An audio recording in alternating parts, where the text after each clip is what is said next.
నా పేరు ఆశీర్వాద్ అండి. నేను పరలోక నేస్తం మినిస్ట్రీలో పరిచారకుడిగా ఉంటాను. సంఘానికి వచ్చి 10 ఇయర్స్ అవుతుందండి. యాక్చువల్‌గా నేను ఒక సాక్ష్యం చెప్పాలి, అది నాకు గొప్ప సాక్ష్యం అవ్వాలని ఇన్ని రోజులు వెయిట్ చేశాను. 8 నెలల కిందట నాకు ఒక ఇంజ్యూరీ అయిందండి. చనిపోతే ఒక బాంబు పెట్టారు. వాళ్ళు క్రాకర్స్ పెట్టి వాళ్ళు తీసుకెళ్తున్నారు శవాన్ని. నేను వేరే దగ్గర ఉన్నాను. ఒక షాప్‌లో ఒకటి పర్చేజ్ చేసుకొని రివర్స్‌లో ఉన్నా, అది పైకి పెట్టే షార్ట్స్ పైకి వెళ్ళకుండా క్రాస్‌గా వచ్చి నా కంటికి డైరెక్ట్ తగిలిపోవడం వల్ల నా రైట్ ఐ ఒకటి పోయింది. డైరెక్ట్ నాకు తగిలితే నేను చనిపోయేవాడిని యాక్చువల్లీ. రెండో షాట్ వచ్చి కంటికి నేను చనిపోవలసిన 8 నెలల క్రిందట. ఈరోజు ఇలా సజీవంగా ఉండి ఇవన్నీ వింటున్నానంటే నాదే గొప్ప సాక్ష్యమని నేను నిల్చుని ధైర్యంగా దేవుని మహింపరచాలని వచ్చాను.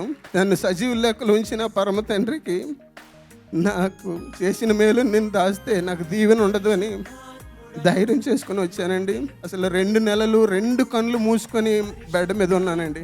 ఎప్పుడైతే కొద్ది పెయిన్ తగ్గిందో రెండో కన్ను తెరిచి చూసినప్పుడు, ఓహో దేవుడు నాకు ఇంకా వెలుగునిచ్చాడు కదా, దేవుడు నాకు కొత్త లైఫ్ ఇస్తాడు, నా కన్ను నాకు ఇస్తాడని ధైర్యంతో మళ్ళీ పరిచర్యలో ముందడుగు వేస్తూ ఈరోజు మేము ఇంత సజీవ సాక్షిగా ఉన్నాను. ఇంత గొప్ప మేలు చేసిన దేవుడిని పొగడలేక స్తుతించలేక ఉండలేమని ధైర్యంగా ముందడుగేసని ఈ సాక్ష్యం చెప్పానండి. నా కొరకు మీరు అందరూ ప్రార్థించారు. ప్రేయర్ టీం కానీ, పరిచారకులు కానీ, దైవజనులు అయితే ప్రతి నిత్యము ప్రార్థన చేసేవాళ్ళు. ఆ ప్రార్థనే నన్ను ఈ రీతిగా నిలవబెట్టిందండి. నేను సజీవంగా ఉన్నాను, అదే గొప్ప సాక్ష్యం అండి. ఇంకా అంతకు మించి ఏం లేదు. దేవునిలోకి రాకముందు నేను ఒక పిచ్చి చేష్టలు చేసుకుంటూ ఉండేవాడిని అండి. విపరీతంగా తాగేవాడిని, భార్యను మంచిగా చూసుకునేవాడినే కాదు. మా ఇంట్లో ప్రతి వారము కొత్త గిన్నెలు కొనుక్కునే వాళ్ళమండి. దేవునిలోకి వచ్చిన తర్వాత గిన్నెలు కొనడం మానేసినాం. ఎందుకంటే ప్రతి వారము కొన్ని గిన్నెలు పగలగొట్టేసేవాడిని. మా ఆవిడని కొట్టడము, ఆ గిన్నెలు పగలగొట్టడం, మళ్ళీ వెళ్ళి కొనడము. కానీ దేవుని కృపను బట్టి, దైవజనుడి మాట విని, భార్యని ఎలా ప్రేమించాలి, కుటుంబాన్ని ఎలా కట్టుకోవాలని ఆ గొప్ప వాక్యాన్ని నన్ను పట్టుకొని ఆ ఖర్చు పెట్టే డబ్బులు ఇప్పుడు ప్రతి వారం మా ఆవిడ శారీస్ కొనుక్కుంటూ ఉంటుందండి.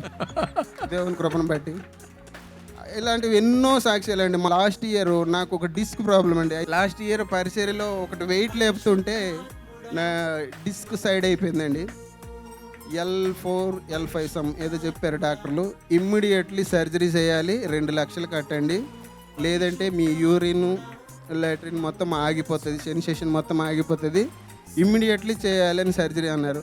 దైవజనులకు చెప్పాను. అక్కడ మనకి 4th వర్షిప్ అక్కడ జరిగేది కదా హౌసింగ్ బోర్డులో, అక్కడికి బలవంతంగా వెళ్ళాను ప్రార్థనకని. ఒకరిని పట్టుకుంటే అలాగే వెళ్ళాను. అయ్యా నాకు ఇట్లా 21 డేస్ అయిపోయింది, చాలా ఇబ్బందిగా ఉంటుంది కదా అని చెప్తే అయ్యగారు ఒక్క ప్రామిస్ ఇచ్చారు.